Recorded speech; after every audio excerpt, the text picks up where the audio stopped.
भगवान शिव की कथा कहती है, शंकर को जो तुम्हारे पास में है, शिव को उस वस्तु से रिझाने का प्रयास करो। शंकर को बाहर से कुछ लाकर देने की जरूरत नहीं है।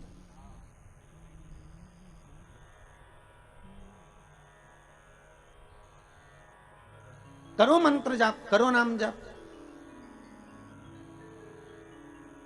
अरे भाई, घर में धन होगा तो चोरों की नजर जरूर होगी, अगर सुंदरता होगी तो लुच्चों की नजर जरूर होगी, और अगर हृदय में भक्ति होगी तो भगवान की नजर जरूर होगी। ये पक्का, भगवान की दृष्टि आप पर पड़ी रहेगी। अगर आप भगवान का भजन कर रहे हो, तो आप शिव का स्मरण कर रहे हो, तो आप शंकर का अनुमोदन कर रहे हो, आप भगवान भक्ति का नाम जाप कर रहे हो, तो भगवान की दृष्टि पड़ी हुई। करो भजन बस। भगवान शिव ने जैसे कहा हर हर महादेव, भगवान विष्णु समझ गए जरूर कुछ बात हो गई है महाराज। हर हर महादेव शंकर जी बोले, मतलब भगत बोले चल जाए, पर भगवान बोले तो नहीं चले हो।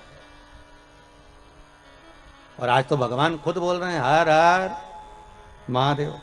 तो भगवान विष्णु ने पूछ लिया, अब मन में बात रह भी नहीं चाहिए, रख के करो क्या।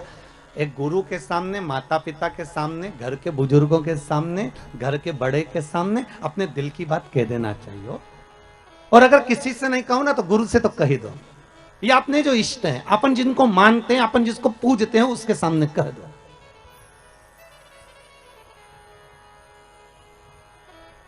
अपने दिल की बात कहने में पीछे नहीं हटना। ये पत्र आया, देखो आप। नरेंद्र कुमार जी पांडे हैं, प्रतापगढ़ से हैं आप। महाराज जी, पांडे जी कहाँ बैठे हैं? अच्छा, आप ही आए। कहा है गुरु जी, बहुत चिंता रहती थी, पर जब से श्री शिवाय नमस्तुभ्यम का एक माला कर रहा हूं, केवल 2 महीने में, देखो बाबा ने कृपा करी। कार्डलेस दो जरा इनको, माइक दीजिए।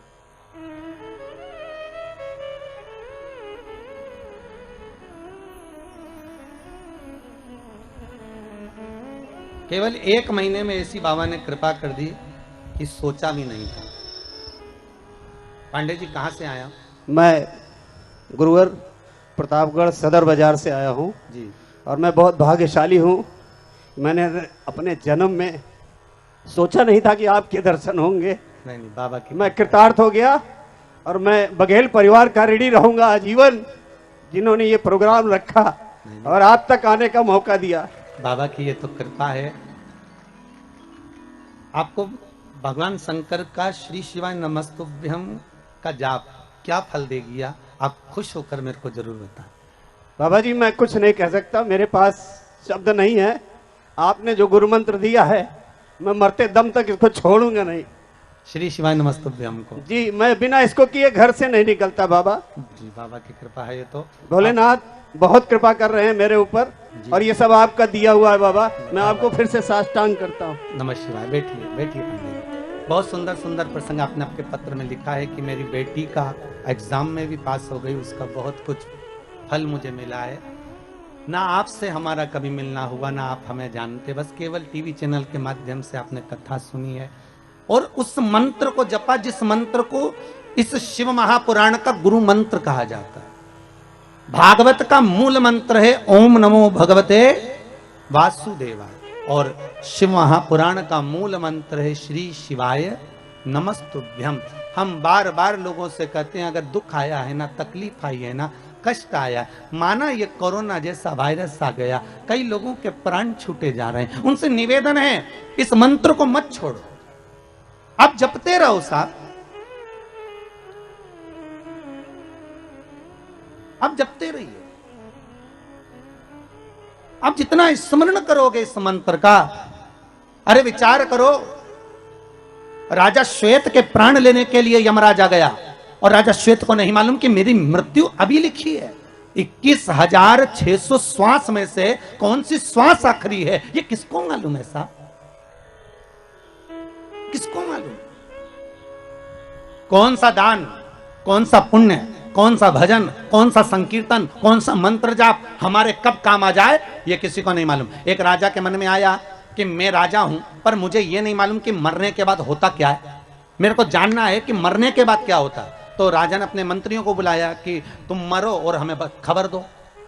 तो मंत्री ने सोचा, बताओ मर जाएंगे तो खबर कौन देगा,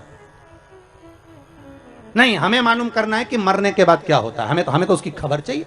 अब नगर में एक बहुत कंजूस व्यक्ति रहता था, उसने सोचा पैसा खूब मिलेगा, राजा बोल रहा है मुंह मांगा धन दिया जाएगा जो ये बता दे कि कब्र के अंदर मरने के बाद क्या होता है, अंदर कब्र के अंदर मरने के बाद क्या होता है। तो उस कंजूस ने सोचा एक काम करते हैं, पैसे के चक्कर में पैसा तो मिल जाएगा ना, एक काम करते हैं राजा से कह देते हैं कि मुझे कब्र में दफना दो, जैसे एक मुर्दे को लेकर जाते हैं वैसा मुझे लेकर जाओ और कब्र के अंदर मुझे दबा दो, ठीक है। फिर मैं आपको 7-8 दिन बाद बता दूंगा कि अंदर हुआ क्या, बस थोड़ी सी सरंग छोड़ देना, उसमें से हवा अंदर आती रहे, मैं फिर 10 दिन बाद बता दूं, ठीक। राजा ने कहा कर दो। कंजूस ने सोचा मुंह मांगा धन मिलेगा। इतने में कंजूस जैसे ही जाने लगा तो एक व्यक्ति उसके सामने कटोरा लेकर खड़ा हो गया, भैया कुछ दे दे, भूख लगी है भैया कुछ दे दे। अब ये कंजूस तो कंजूस, अठन्नी नहीं दे किसी को, इतना बड़ा कंजूस।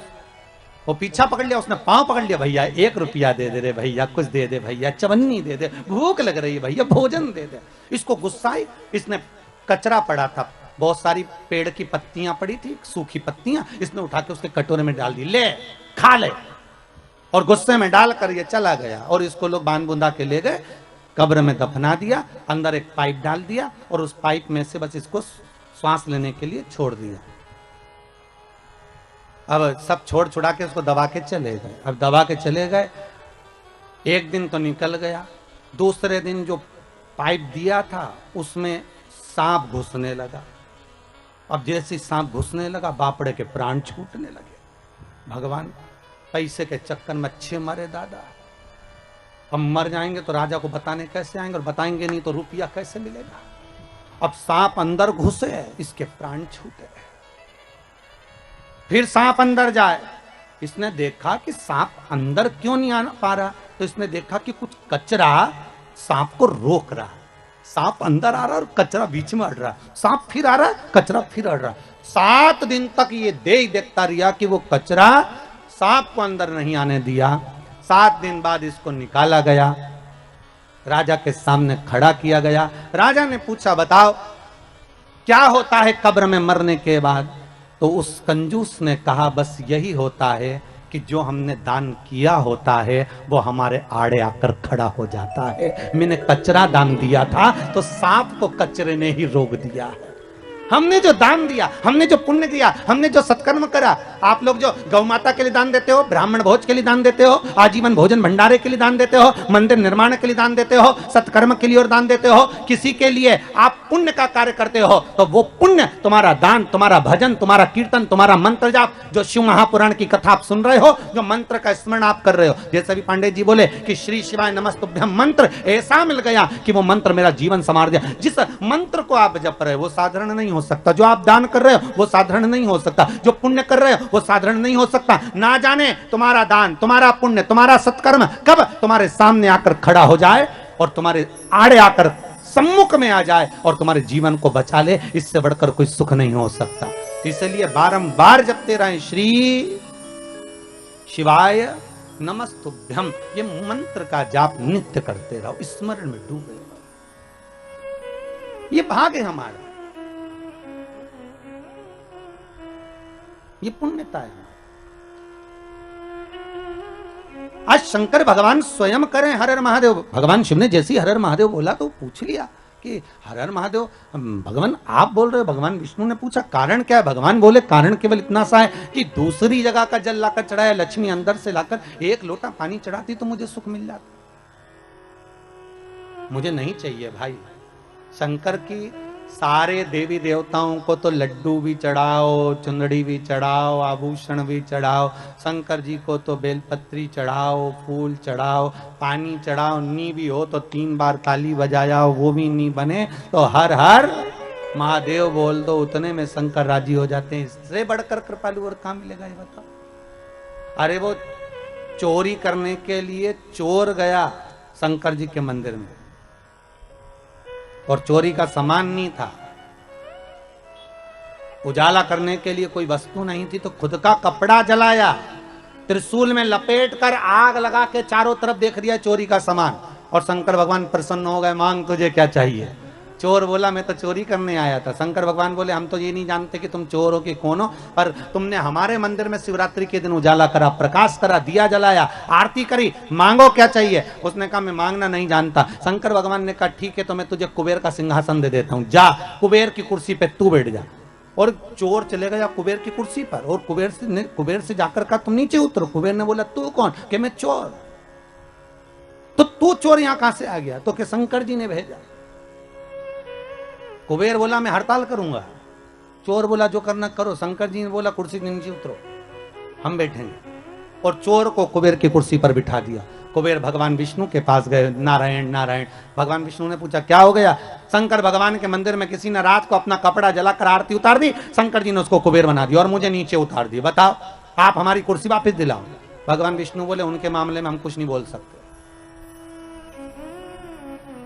उनके मामले में हम नहीं बोलेंगे। क्यों? भगवान विष्णु बोले नारायण कहते हैं मैं उतना देता हूं जितना भाग्य में लिखा होता है, ब्रह्मा उतना देते हैं जितना कर्म में लिखा होता है, पर शंकर ना कर्म देखते हैं ना भाग्य देखते हैं। शंकर तो बस इतना देखते हैं कि मुझे दिल से रिझा लिया तो उन्होंने तुरंत उठाकर चोर को कुबेर बना दिया। मर्जी उनकी। तो जिस दिवाली पर अपन कुबेर की पूजन करते हैं वो कुबेर कुबेर नहीं, वो तो चोटा है जिसको बिठाया गया। उस कुबेर को हम पूज रहे हैं। कुबेर के सिंहासन पर चोर को बिठा दिया शंकर भगवान। और जिसको कुर्सी पर बिठाया एक बार वही अहंकार में आ गया। होता है कुर्सी मिलने के बाद किसको अहंकार नहीं आता, पद मिलने के बाद किसको अभिमान नहीं आता। चोर को यह अहंकार आ गया कुबेर को। कुबेर ने अपनी धर्मपत्नी से बोला सुन अपने पास में इतनी दौलत है पर आज तक कोई अपने घर में आकर देखता ही नहीं कि अपने पास कितना है। तो पत्नी ने बोला क्या करोगे? कुबेर बोला एक काम करते सबको निमंत्रण दे देते भोजन करने का। अच्छा दे दो। सारे देवी देवताओं के घर में निमंत्रण दिया है, सिगरी निमंत्रण। सिगरी निमंत्रण मतलब तुम्हारे यहाँ चूल्हा मत जलाना। सा परिवार भगवान विष्णु, सा परिवार ब्रह्मा, सा परिवार इंद्र, सा परिवार वायुदेव, जलदेव, सब सा परिवार। और सबको निमंत्रण दिया पर शंकर भगवान को भूल गया। जिसने कुबेर का पद दिया था उसी को भूल गया। नारद जी ने आकर कहा कुबेर जी, शंकर जी को बुलाया, भूल गए, अब जाओ बुलाने। शंकर जी आ जाएंगे? अब जाएंगे तो जाओ जाओ बोलो निमंत्रण तो दो। दौड़ कर गया, हर हर महादेव। शिव जी ने पूछा क्या बात है कुबेर? कुबेर बोले महाराज जी हम सबको निमंत्रण दिया है थे, तुम्हें भूल गए थे। फिर नारद जी ने कहा तब हम आए। अब बताओ किसी को निमंत्रण देने जाओ तो ऐसा बोलना चाहिए? अगर भूल गए थे तो ये बोलना ही नहीं चाहिए कि भूल गए थे। ये बोलना था कि परिवार के लोग, घर के लोग, इसलिए अपने घर वालों को बाद में भी निमंत्रण दिया जा सकता है। पर वहां जाके क्या करे? वो तो हम तुमको भूल गए थे, वो तो नारद जी ने याद दिलाई इसलिए हम कहने आ गए। अब बुरा लगेगा कि नहीं लगेगा? अरे बोलो तो, वो तो शंकर जी थे। पांडे तारा की माता होती तो पहले कह देती, हमको तो बहुत बुरा लगा भैया, बताओ इतनी बाद में बुलाया हमको। अरे बुरा लगेगा कि नहीं लगेगा? अगर कोई तुमसे कहे कि हम तो बस भूल गए थे और तुमको बाद में बुलाने के लिए आ गए, अच्छा नहीं लगेगा। शंकर भगवान ने कहा क्या चाहते हो? आप हमारे यहाँ भोजन करने आओ। शंकर जी बोले देखो ये जो बड़ी बड़ी पार्टियां होती ना इसमें मैं नहीं जाता हो।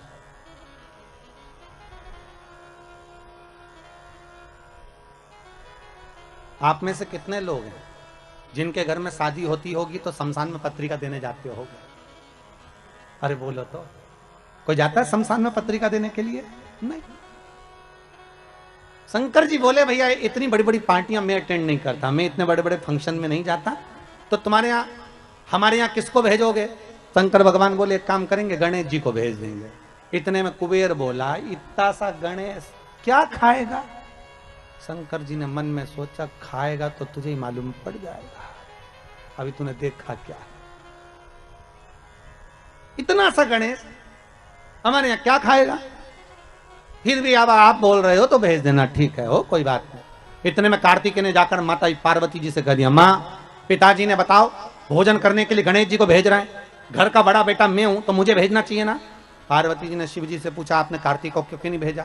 शंकर भगवान बोले पार्वती तू नहीं जानती कि किसको कहां भेजना है। जब एक ही तारीख की 2-4 शादियां होती है तो किसको कहां भेजना है ये घर की अम्मा बोलती है कि बेटा वहां चले जाना, बड़ा छोरा वहां चले जाना, बड़ी बहू वहां चले जाना, छोटा बहू छोटा छोरा वहां चले जाना। तो वो घर की जो माँ होती है, पिता होता है ना, वो भेजते हैं, ठीक है। तो शंकर जी ने बोला मेरी मर्जी में क्यों भेजूं। जैसे ही गणेश जी आए, शंकर जी ने कहा गणेश, हाँ पिताजी, कुबेर के यहाँ भोजन करने जाना है। गणेश जी बोले मुझे मालूम था, इसलिए 1 हफ्ते से कुछ नहीं खाया है, 1 हफ्ते से नहीं खाया। शंकर जी मन में सोचे औलाद तो हमारी है, जब जाने की कई खुशी होती है ना तो लोगों को भूख नहीं लगती है। गणेश जी ने भी छोड़ दिया था खाना, और जैसे ही शाम को 7 बजे निमंत्रण चालू होना था, गणेश जी पहुंच गए 4 बजे। कितनी बजे पहुंचे? 4 बजे। और जाते से आवाज लगाए, कुबेर भैया, ओ कुबेर भैया। अब कुबेर जी तो नहीं आए, कुबेर जी की पत्नी आ गई। क्या बात है? गणेश जी बोले भोजन करने आए। अच्छा। कुबेर जी की पत्नी ने कुबेर जी से कहा कि गणेश जी भोजन करने आए। तो कुबेर जी बोले अभी काय को आके 4 बजे से 7 बजे भोजन है, क्या करेंगे अभी से? हमें नहीं मालूम, पर वो अभी से आ गए। तो कुबेर जी बोले एक काम करो कि जितने लोग जिम के जाते जाए उनको जिमा दो और जाने दो, उनको खिलाओ और जाने दो, उनको खिला दो, खिला दिया जाए उनको, ठीक है। गणेश जी के लिए एक चौकी लगाई और चौकी पर श्री गणेश जी महाराज को बिठा दिया। चौकी पर गणेश जी को बिठा, और जैसे ही चौकी पर गणेश जी को बिठाया, गणेश जी से कहा खाओ, थाली लाकर रख दी, भोजन करना प्रारंभ करो। अब गणेश जी ने जैसे ही भोजन करना प्रारंभ किया तो गणेश जी कुबेर जी से पूछे भैया खाएं? हाँ खाइए। भाभी जी खाएं? हाँ हाँ खाइए।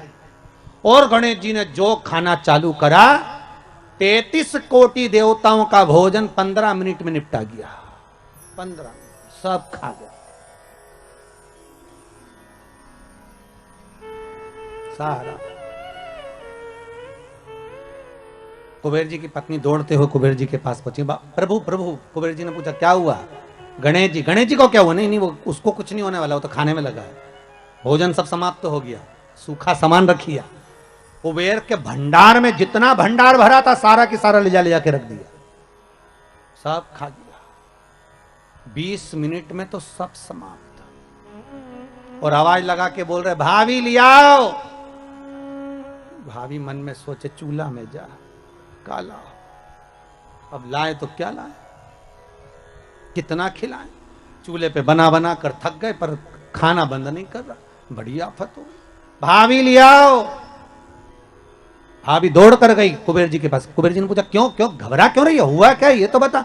बस वो मांग रहा है, सब समाप्त हो गया। देव ऋषि नारद आकर बोले श्रीमन नारायण क्या हो गया? नारद जी जैसे ही बोले तो कुबेर जी बोले तुम्हारे कारण हुआ है, हम जा ही नहीं रहे थे निमंत्रण देने, और निमंत्रण देने चले गए तो उन्हें अपने बेटे को भेज दिया, और बेटा खाने में ऐसा जुटा है उठने का नाम ही नहीं ले रहा। इतने में नारद जी बोले पिताजी के पास वापस चले जा। शंकर जी के पास कुबेर जी जाकर बोले प्रभु सब खा गया वो गणेश, सब खा गया, कृपा कर दो। शंकर भगवान ने एक दुर्वा तोड़ी और दुर्वा तोड़कर तुरंत कुबेर जी को दी, और कुबेर जी को देकर कहा ये गणेश जी को दे देना, ठीक है ले जा। अब कुबेर जी ने मन में सोचा खाया इतना सारा है तो एक दूबा से क्या होगा। कुबेर जी और दूबा तोड़ लिया तो दूबा का बंडल बना के ले गए और गणेश जी को दिया, और गणेश जी से कहा ले, पिताजी ने भेजा। और जैसे ही गणेश जी ने दूबा ली और मुख में सूंड में रखी, और रखने के बाद गणेश जी खड़े होकर पेट पे हाथ फेर के बोले कल का टाइम और बता दो। कुबेर जी हाथ जोड़कर बोले जब तक कोई बुलाए नहीं तो जाना ही मत। उस दिन से गणेश जी का नियम है कि गणेश जी को लोग विराजमान भी करते हैं और गणेश जी को लोग विसर्जन भी करते हैं। विराजमान भी कर रहे हैं और विसर्जन भी। अहंकार आ जाता है व्यक्ति को, कभी कभी अभिमत्ता चरम तक पहुंच जाती है। सम्मुख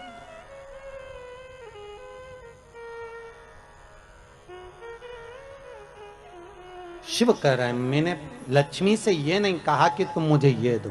भगवान शंकर कह रहे हैं नारायण मैंने आपसे भी नहीं कहा कि मुझे कोई वस्तु प्रदान करो, पर अगर लक्ष्मी जी को जल भी चढ़ाना था तो अपने ही घर का चढ़ा देती तो आज मुझे प्रसन्नता का भाव हो जाता। प्रसन्नता का भाव।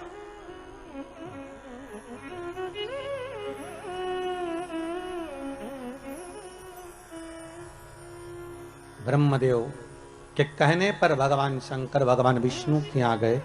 भगवान विष्णु ने आदर सत्कार करा। भगवान शंकर से पूछा भोलेनाथ कैसे आना हुआ है? शिव जी कहते हैं नारायण आने का कारण केवल इतना सा है कि संसार सागर में जब मनुष्य का जन्म होगा, मानव शरीर जब मिलेगा, उस मानव शरीर को अगर मान लो उसने भजन किया ना किया, उसने कीर्तन किया ना किया, उसने मंत्र जाप किया ना किया, उसने स्मरण किया ना किया, तो ऐसा कुछ करा जाए कि उस मनुष्य शरीर से आप रूप ही भगवत का भजन हो जाए, शिव नाम का स्मरण हो जाए, भगवान की भक्ति का प्रतिबिंब स्फुटित हो जाए, कुछ ऐसा किया जाए। ठीक है, तो भगवान बोले क्या कर सकते? तो भगवान विष्णु ने भगवान शिव से कहा, प्रभु ये जो 21,600 श्वास मनुष्य के शरीर से निकलेगी ना, इस श्वास के अंदर आपसे निवेदन है कि आप इसमें समाहित हो जाए। बस इतना सा निवेदन, आप इसमें बस जाए, आप इसमें समा जाए। बहुत ध्यान देना, जब तक श्वास है तब तक शरीर है। जैसे ही श्वास समाप्त हो गई, शरीर नहीं रहेगा, शव बन जाए। क्या बन गया? शव। शरीर समाप्त।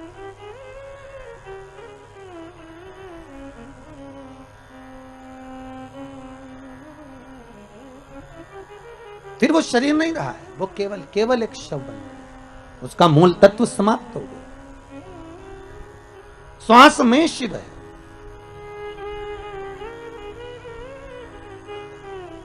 शंकर की कथा कर रही है, ये जो श्वास है शिव कर रहे हैं, इसमें मैं समाहित हो जाता हूं, ओंकार समाहित हो जाता है। इसलिए बार बार आपको फिर निवेदन कर रहे हैं कि देखिए, परमात्मा को हर बार धन्यवाद देना ना भूले, हर क्षण में, हर पल में उस परमात्मा को धन्यवाद देते रहो। जरा अखबारों को, टीवियों को खोल कर देखिए, कई जगह आपको मिलेगा कि वहां ऑक्सीजन कम पड़ गई, ऑक्सीजन की टंकी कम पड़ गई। जरा विचार करो, एक मरीज को ऑक्सीजन की एक टंकी खत्म हो जाती है, समाप्त हो जाती है, तो पूरा परिवार हॉस्पिटल में खिन्न भिन्न हो जाता है। उस विचार करिए कि उस परमात्मा ने इस प्रकृति को बनाने के लिए कितनी ऑक्सीजन दी होगी और किस तरह से निशुल्क देकर इस संसार सागर में कितनी ऑक्सीजन देकर संसार के लोगों को जीवित रखा होगा। उस परमात्मा को बारंबार धन्यवाद देना चाहिए कि ये तेरी कृपा से हो, ये तेरी दया से हो रहा है, ये तेरी करुणा से हो रहा है, और तेरी करुणा बिना कुछ नहीं हो सकता।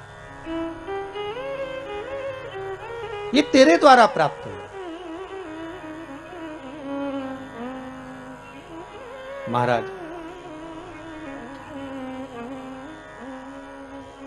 हर पल, हर घड़ी, हर क्षण, हर श्वास में शिव का धन्यवाद दिया। चंचुला देवी ने बारंबार धन्यवाद दिया, बारंबार। चंचुला देवी जिस समय पर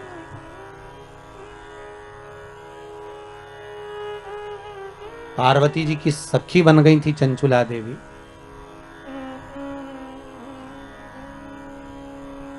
पार्वती जी की सहेली जब बन गई थी चंचुला देवी, बस इतना कर्म चंचुला देवी ने जरूर करा था कि पति का साथ दिया, पति चोरी कर लाया, धन ला कर दिया, उसका भोग करा, पर सत्कर्म नहीं कर पाई। चंचुला कभी दान पुण्य धर्म नहीं कर पाई, अपने भोग में लगी रही, अपने भोग में।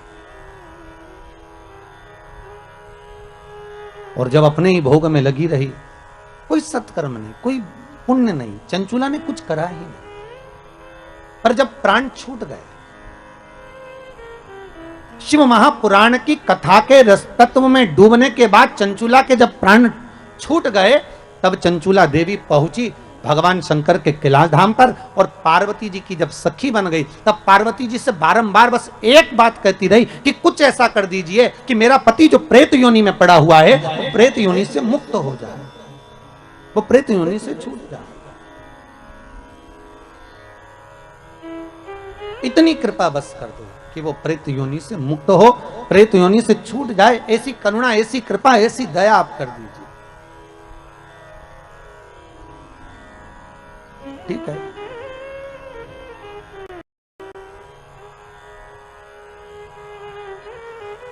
माता पार्वती जी ने चंचुला देवी से कहा था कि तुम जाओ और जाकर देवऋषि नारद से कहो कि हमको हमारे पति के मोक्ष हेतु, उद्धार हेतु शिव महापुराण की कथा श्रवण करा दो, शंकर की कथा। देवऋषि नारद ने मना कर दिया था कि मैं शिव महापुराण की कथा नहीं सुना सकता, क्योंकि मुझे श्राप लगा है, मैं एक जगह बैठ नहीं सकता। कथा मेरा मित्र सुनाएगा, तुम रुका।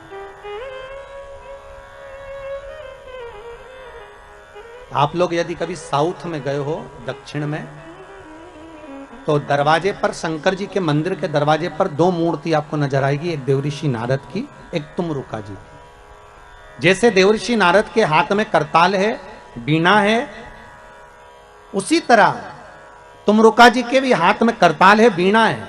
बस नारद जी और तुमरुका जी में अंतर यह है कि नारद जी का जो स्वरूप है वो मनुष्य जैसा है, और तुमरुका जी का जो मुख है वो घोड़े का लगा हुआ। कभी कभी आपने ऐसा मुंह देखा होगा, ऐसा शरीर देखा होगा कि हाथ में करताल है, वीणा है और मुख घोड़े का लगा हुआ, घोड़े का मुख, वो तुमरुका जी, जो शंकर की कथा में नित्य डूबे रहते, नित्य शिव स्मरण में हर पल, हर घड़ी, हर क्षण डूबे रहते।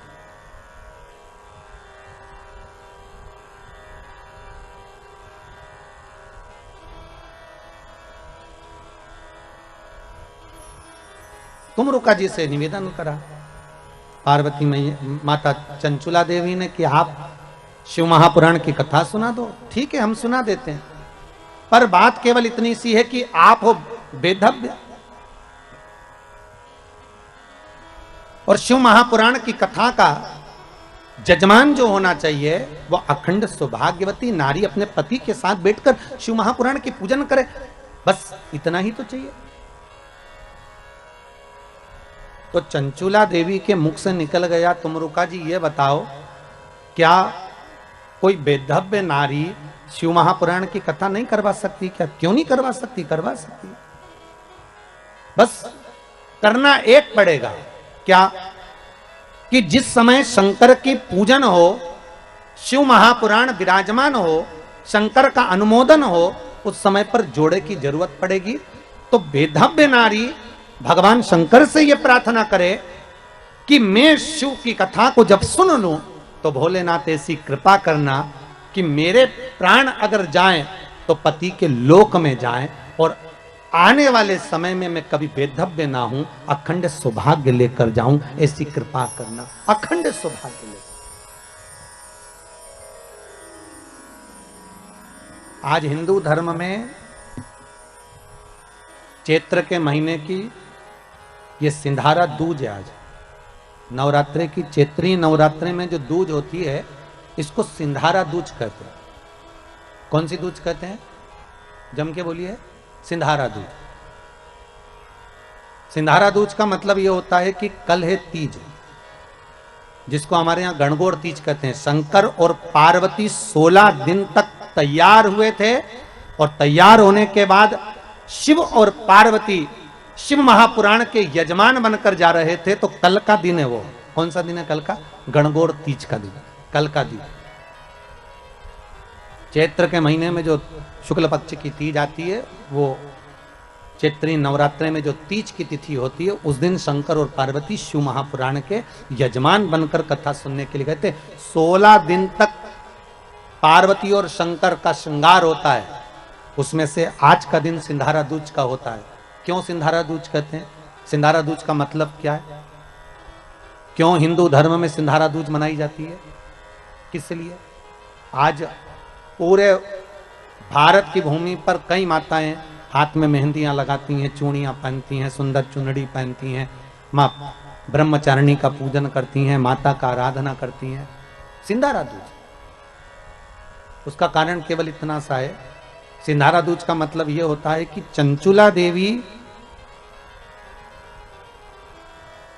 जब 14 दिन तक शंकर और पार्वती अपने गुफा में से बाहर नहीं निकले शिव महापुराण के यजमान बनने के लिए, तब माता चंचुला देवी ने हाथ जोड़कर मां जगतजननी जगदम्बा को सुंदर वस्त्र, सुंदर चूड़ियां, सुंदर आभूषण माता के चरणों में ले जाकर समर्पित करे थे और कहा, मां इन चूड़ियों को जो मैं दे रही हूं, ये लाल चूड़ी, ये लाल श्रृंगार, ये लाल वस्त्र, जो लाल चूनर जो मैं प्रदान कर रही हूं, मां बस ऐसी कृपा कर दे कि तू इन चूनर को धारण करे और मेरा भी सौभाग्य, मेरा भी सुहाग अमर कर दे। बस इतनी कृपा मेरे ऊपर कर दे। वो सिंधारा दूज का महत्व है, वो सिंधारा दूज का महत्व।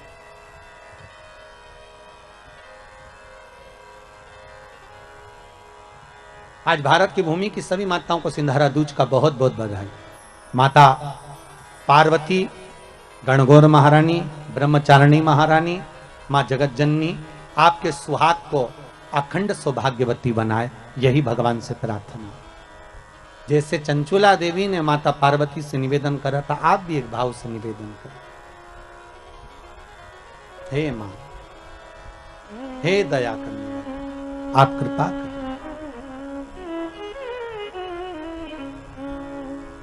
ओढ़ चुनरिया लाल, ओढ़ चुनरिया लाल, जाऊं इस दुनिया से मां। ओढ़ चुनरिया लाल, जाऊं इस दुनिया से। सब गाइए। ओढ़ चुनरिया लाल, जाऊं इस दुनिया से। ओढ़ चुनरिया लाल, आओ से गाइए।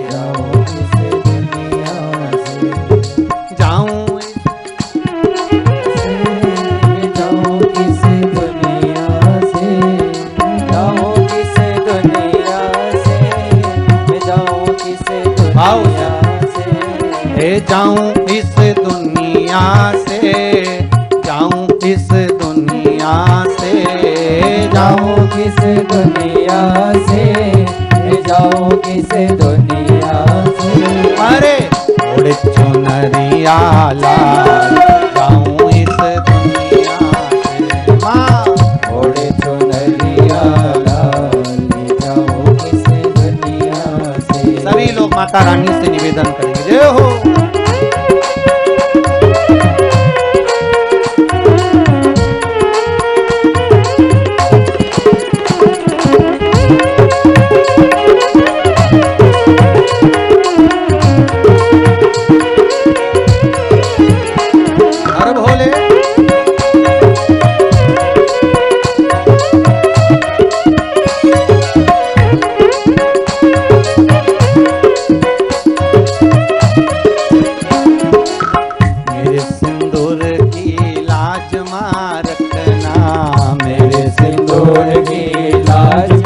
रखना मेरे सिंदूर की लाज मां रखना, मेरे सिंदूर की लाज मां रखना। ओ लाज मां रखना, लाज मां रखना, लाज मां रखना, लाज मां रखना। ओ मेरे सिंदूर की लाज मां रखना, मेरे सिंदूर की लाज मां रखना। अरे माथे पे बिंदिया लाल, जाऊं इस दुनिया से। माथे पे बिंदिया लाल, जाऊं इस दुनिया से। जाऊं इस दुनिया से, जाऊं इस दुनिया से, जाऊं इस दुनिया से, जाऊं इस दुनिया से। जाऊं इस दुनिया से, जाऊं इस दुनिया से, जाऊं इस दुनिया से, जाऊं इस दुनिया से। अरे ओढ़ चुनरिया लाल, जाऊं इस दुनिया से। मां ओढ़ चुनरिया लाल, जाऊं इस दुनिया से। जय हो।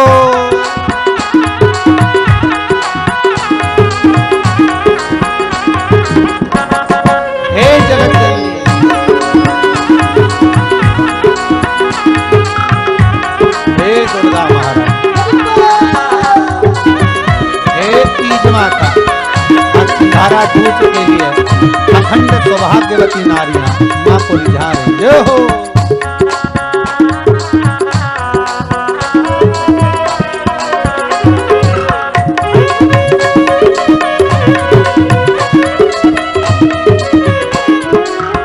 मेरे चूड़े की लाज मां रखना, मेरे चूड़े चूड़े की लाज मां रखना।